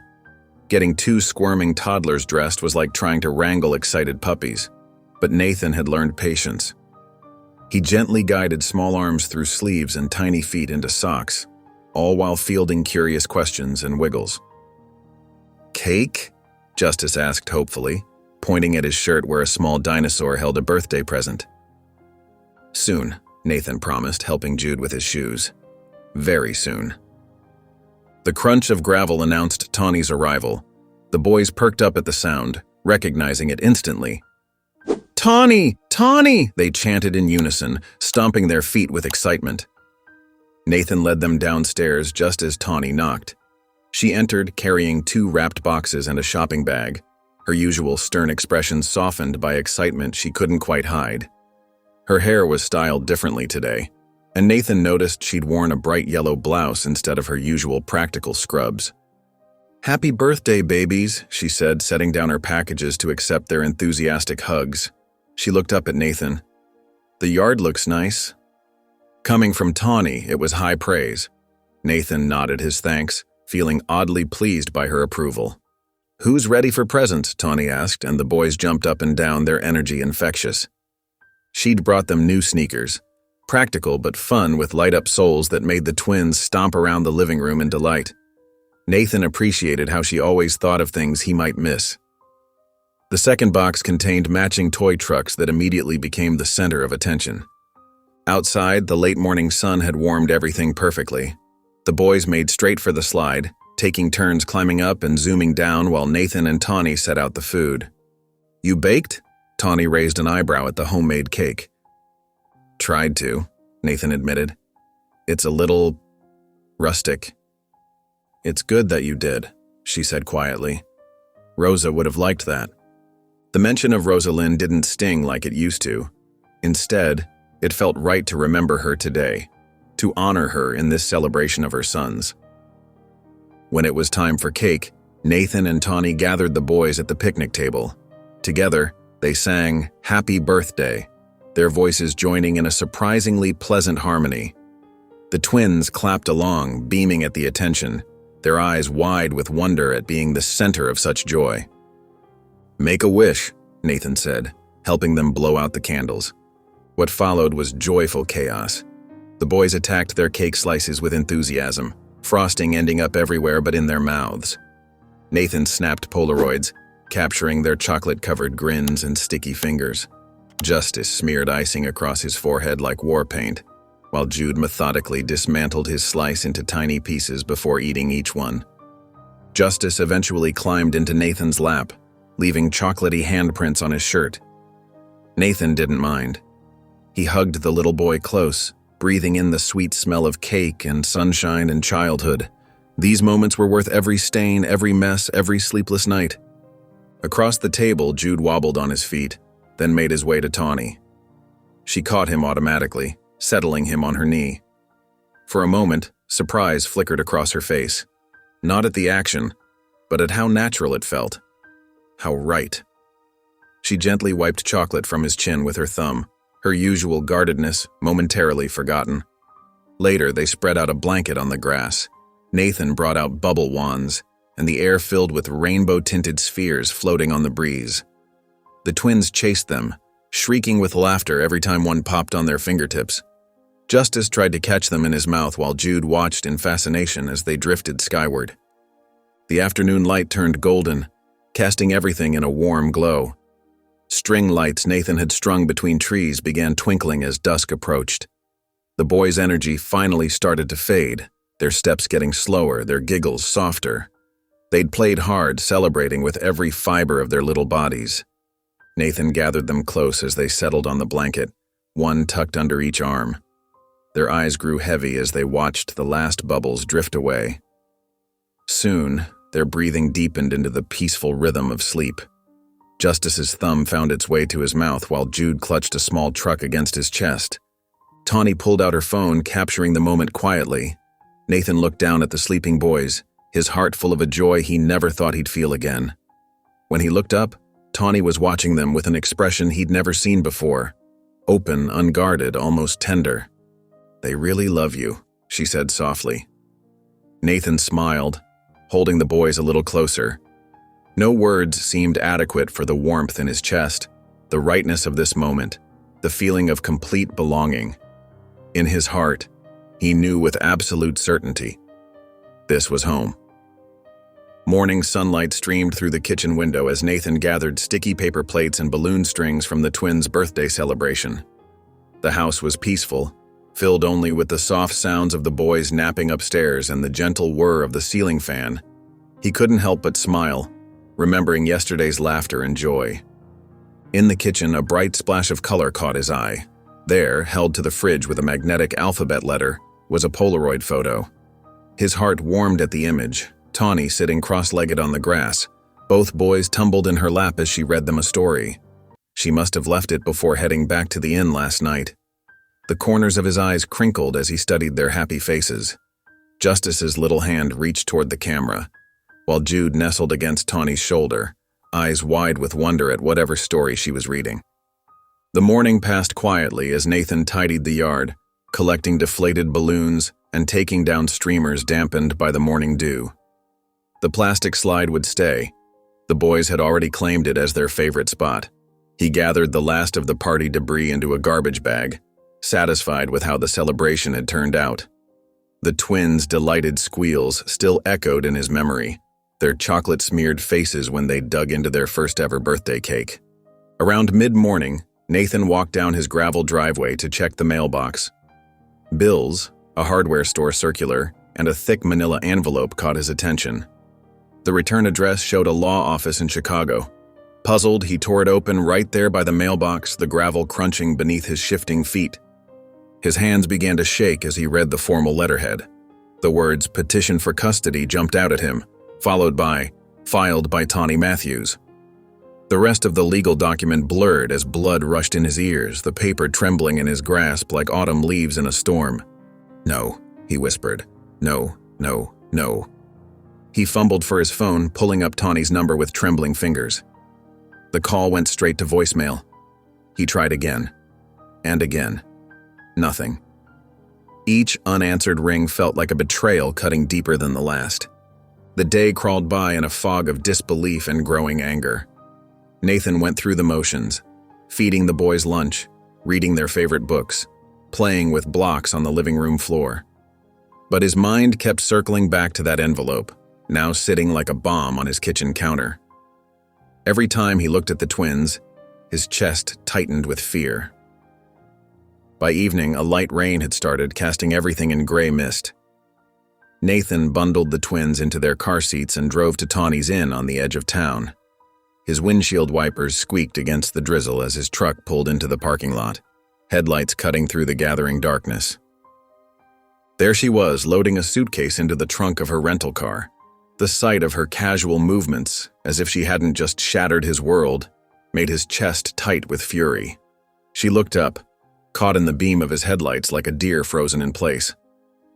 Nathan parked haphazardly and jumped out, not bothering with an umbrella. The cold rain immediately began soaking through his flannel shirt, plastering his hair to his forehead. "What is this?" he demanded, holding up the damp envelope. "After everything, after yesterday, how could you do this?" Tawny straightened, her face set in determined lines. "I have to do what's best for them." "They're happy," Nathan's voice cracked. "You said it yourself, they're happy here." "Happiness isn't enough," Tawny snapped back, rain dripping from her chin. "They need more than just love, Nathan. They need identity, family, legacy." She took a step closer, her eyes fierce. "They need someone who understands what it means to be black in this world." "I'm learning," Nathan pleaded. "I'm trying so hard to learn everything I can."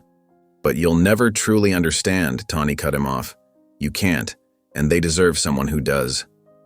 "They deserve to stay with the family they know," Nathan argued. "The home they trust. Don't do this to them, Tawny. Please." "I'm doing this for them," she insisted, yanking open her car door. "This isn't about you or me. It's about their future." "Rosa trusted me," Nathan said quietly, his voice nearly lost in the rain. "She chose me." Tawny paused, one foot in the car. For a moment, something like regret flickered across her face. Then she shook her head. "She didn't know I was an option." The car door slammed with finality. The engine roared to life, and Nathan could only stand there, rain streaming down his face, as Tawny's taillights disappeared into the misty darkness. His clothes were soaked through, but he barely felt the cold. All he could feel was the aching hollow in his chest where his heart used to be. Through the rain-streaked window of his truck, he could see the twins sleeping peacefully in their car seats, unaware that their world was about to be torn apart again. Jude's tiny hand clutched his favorite stuffed elephant while Justice's head lolled to one side, mouth slightly open in peaceful slumber. Nathan's legs gave out, and he sank to his knees in the wet parking lot, the custody papers crumpling in his fist as the rain washed away any trace of yesterday's joy. The social worker's car disappeared around the corner, taking Jude and Justice away. Nathan stood frozen on his front porch, his hands still warm from their final hugs. Justice had screamed, "Dada!" over and over, his small hands reaching through the car window. Jude had just held onto Nathan's finger, silent tears rolling down his cheeks, until the very last moment when the social worker gently pulled his tiny hand away. Nathan's legs felt heavy as lead as he walked back inside. The house that had been filled with laughter just days ago now felt like a tomb, hollow and echoing with absence. Scattered toys lay exactly where the boys had left them. Justice's favorite truck by the couch, its wheels still turned as if waiting for small hands to push it again. Jude's stuffed elephant near the kitchen door, slumped over like it too was grieving. Their half-empty sippy cups still sat on the coffee table, juice settling at the bottom, untouched. He picked up Justice's truck, running his thumb over the scratched red paint and the tiny dent where it had once hit the wall. The twins had fought over this truck just yesterday morning, their giggles echoing through the house as they chased each other around the coffee table, their little feet pattering across the hardwood. Now those echoes were gone, replaced by a silence so deep it made his ears ring with emptiness. Nathan wandered into the kitchen, his eyes landing on the refrigerator covered in their artwork, bright crayon scribbles and tiny handprints in paint, some still showing the smudges where their little fingers had wiggled during the process. Their morning routine flashed through his mind, Jude always wanting the blue cup and fussing if given any other color, Justice insisting on helping pour the milk, even though half of it usually ended up on the counter. He opened a cabinet and found himself staring at their plastic plates with cartoon characters, stacked neatly where he'd put them after yesterday's breakfast. The weight in his chest grew unbearable, like concrete hardening around his heart. He reached for the whiskey bottle he kept high on a shelf, unopened since the boys arrived 4 months ago. The seal broke with a crack that seemed too loud in the empty house, like a gunshot in the silence. He didn't bother with a glass. What was the point of pretending this was civilized? Hours passed in a blur. The sun set, painting the walls with golden light before fading to darkness. But Nathan didn't turn on any lights. He sat in the darkness of the nursery, surrounded by evidence of the life they'd built together. 2 small beds with cartoon character sheets still rumpled from their last nap. A bookshelf full of bedtime stories with dog-eared pages marking their favorites. The rocking chair, where he'd held them through nightmares and fevers, singing off-key lullabies until their breathing steadied against his chest. Justice's sock lay on the floor near the dresser, tiny and blue with dinosaurs printed on it. Nathan picked it up, running the soft fabric between his fingers. It still smelled like baby powder and the lavender lotion Tawny had recommended for their sensitive skin. His vision blurred with tears that finally spilled over, leaving wet trails down his unshaven face. More bottles appeared on the kitchen table as days stretched by in a fog of grief. Nathan's phone buzzed with messages he couldn't bring himself to answer, the screen lighting up with names he couldn't face. The mail piled up unopened by the door. What was the point? The house felt like a museum of loss. Everything perfectly preserved but lifeless, exhibits of happiness that no longer existed. The knock at the door was sharp and authoritative, cutting through his haze. Nathan ignored it, but whoever it was simply used a key. Heavy footsteps approached the nursery, deliberate and determined. "Lord have mercy," came a familiar voice thick with concern. Miss Beryl stood in the doorway, her silhouette blocking the hall light, hands planted firmly on her hips. She took in the scene. Nathan sitting on the floor in the dark, still clutching Justice's sock, empty bottles nearby like fallen soldiers. She didn't bother with pleasantries or gentle approaches. "So, this is your answer? Drinking yourself stupid while those babies need you fighting for them? While they're crying for you in some strange place?" Nathan's voice was rough from disuse, scraping out of his throat. "They're better off without me." Miss Beryl's tone dripped with sarcasm as she flicked on the light switch. She crossed the room and switched on the lamp, making Nathan wince and shield his eyes. "That's why you're sitting here holding that baby's sock like it's made of gold? Because you don't care. Because they're better off. You don't understand." "Oh, I understand plenty." She lowered herself into the rocking chair with a grunt, the wood creaking beneath her. "You think this pain means you failed them, but you've got it backwards, son. This pain is proof you loved them right. Pain is the receipt for love, shows you paid in full." Nathan stared at the sock in his hands, his throat tight with unshed tears. "Rosa Lynn Matthews," Miss Beryl continued, her voice gentler now, almost reverent. "That girl had nothing but hard choices her whole life. Nothing came easy, nothing was given. But she made one good one at the end. She chose you, not the system, not chance. You, Nathan Callahan." "I wasn't there when she needed me," Nathan whispered, the admission tearing from somewhere deep. "Maybe not. But you're here now, and those boys need you to stand up and fight." Miss Beryl leaned forward, her eyes boring into his. "Don't you dare dishonor Rosa's trust by walking away now. Don't you dare let those babies think one more person gave up on them." Her words hung in the air between them, heavy with truth. Nathan closed his eyes, remembering Rosa's face from that day on the bleachers. The trust in her eyes when he'd sat beside her, offering nothing but company. The same trust he saw in her sons' faces every morning when they reached for him, expecting to be caught, to be held, to be loved. After Miss Beryl left, Nathan sat for a long time in the quiet nursery, Justice's sock still in his hand. Finally, he stood up on unsteady legs and walked to his office. From the bottom drawer of his desk, he pulled out the manila envelope containing Rosa's note. Her handwriting was shaky but clear. "If anything happens, and he's still out there, I trust Nathan Callahan." With trembling hands, he set down the bottle he'd been holding. He turned on his desk lamp and opened his laptop, the screen illuminating his tear-stained face.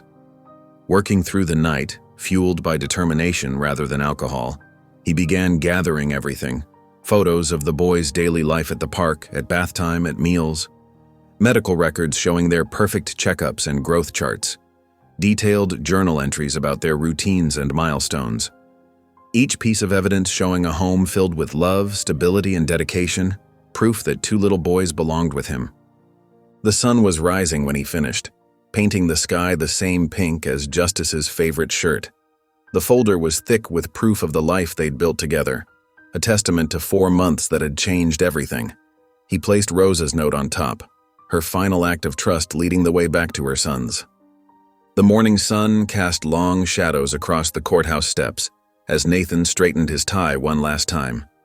His reflection in the tinted glass doors showed a man he barely recognized, clean-shaven, hair neatly combed, wearing a charcoal suit that still had the price tags on it yesterday. The leather binder under his arm held everything: photos, medical records, daily logs, and most importantly, Rosa's note. Months of evidence that love had built a family where none existed before. His hands wouldn't stop shaking, the same hands that had steadied crying toddlers, changed countless diapers, and braided tiny curls now betrayed his fear with every tremor. The courthouse loomed above him like a mountain he wasn't sure he could climb. What if all this wasn't enough? What if the judge couldn't see past his skin to the heart that beat for those boys? "You ready, baby?" Miss Barrel's warm voice cut through his thoughts. She stood at the top of the steps, her gray hair crowned by the morning light, wearing a pressed floral dress and a knowing smile. The confidence in her eyes was the only anchor he had in this storm of uncertainty. Nathan nodded, though his throat felt too tight to speak. Miss Barrel took his arm, her grip firm and reassuring. "Then let's go show them what love looks like." Inside the courtroom, the air felt heavy with tension. Dark wood panels lined the walls, and the morning light filtered through tall windows, casting strips of gold across the floor. Nathan's dress shoes squeaked slightly as he walked to his table. Each step felt like walking through quicksand, pulling him down with the weight of what was at stake. Tawny sat across the aisle, her back straight, wearing a navy blazer and pearl earrings. Her face remained carefully blank, but her fingers drummed steadily on the table before her. Their eyes met briefly before both looked away. The battlefield had been drawn, though neither wanted this war. "All rise," the bailiff called out. "The Honorable Marion Cole presiding." Judge Cole entered, her silver-streaked hair pulled back severely, reading glasses perched on her nose. She carried herself with the weight of decades on the bench, someone who had seen every kind of family drama imaginable.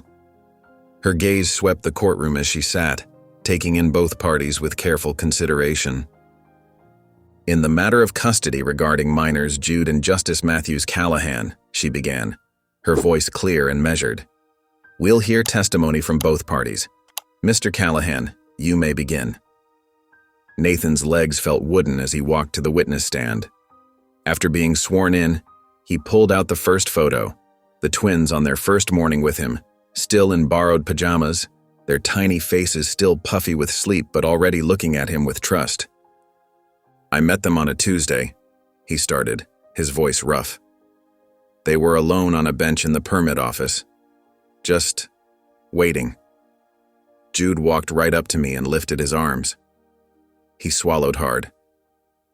In that moment, something broke open inside me that I thought had died years ago. He continued, pulling out document after document, photo after photo. The first time Justice said "Dada," the night Jude had a fever, and Nathan stayed up until dawn holding him. The disaster of their first attempt at cornrows, documented in his daily journal with self-deprecating honesty. "I learned everything I could," Nathan explained, showing the stack of books on his phone's reading list. Black hair care, cultural identity, history. I knew I'd make mistakes, but I promised myself I'd never stop trying to be better for them. Every day was a lesson in humility but also in joy. His voice cracked as he pulled out Rosa's note.